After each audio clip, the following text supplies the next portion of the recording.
Este é o vídeo apresentação do relatório 2, apresentado por Gabriel de Souza e Giovana Gomes, no qual falaremos a respeito de capacitores de placas paralelas, a respeito do método das diferenças finitas, falaremos também sobre a distribuição do campo elétrico entre as placas do capacitor, a respeito da densidade de carga elétrica e a respeito da capacitância do mesmo. O método das diferenças finitas é uma técnica para solucionarmos equações diferenciais parciais.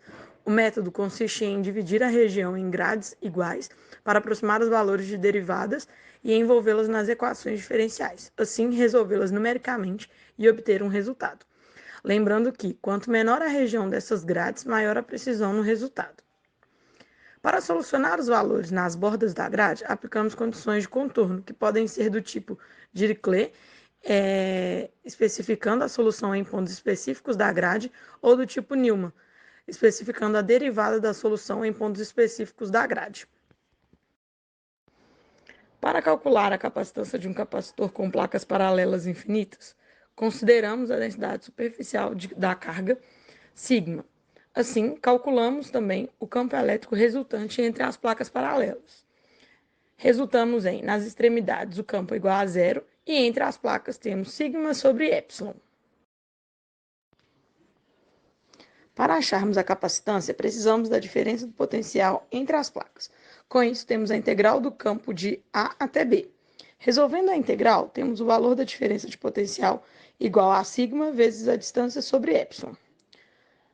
Substituindo sigma pela definição, que é carga sobre área, e substituindo a diferença de potencial encontrada, temos a equação da capacitância.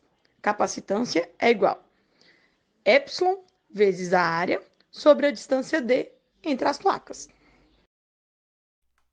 Este é o gráfico gerado do script proveniente do método das diferenças finitas, que basicamente, como já foi dito, consiste em calcular as derivadas do problema por meio de aproximações discretas, dividindo o mesmo em malhas e considerando as médias aritméticas dos pontos vizinhos.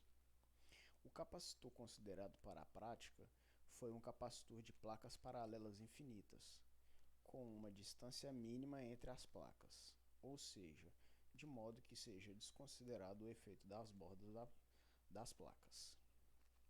No gráfico, podemos observar a distribuição do potencial elétrico em cores, na qual a cor amarela corresponde a uma maior intensidade do potencial elétrico, enquanto a cor roxa corresponde a uma menor intensidade do campo elétrico, com uma variação de tensão de 2 a 0 volts, como foi considerado o problema.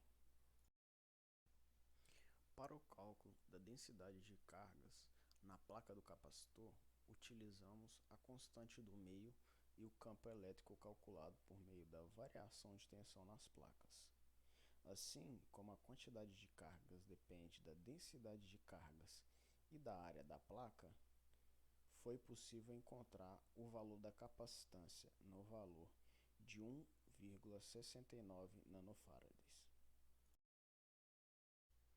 E essa foi a nossa apresentação do relatório de número 2. Obrigado.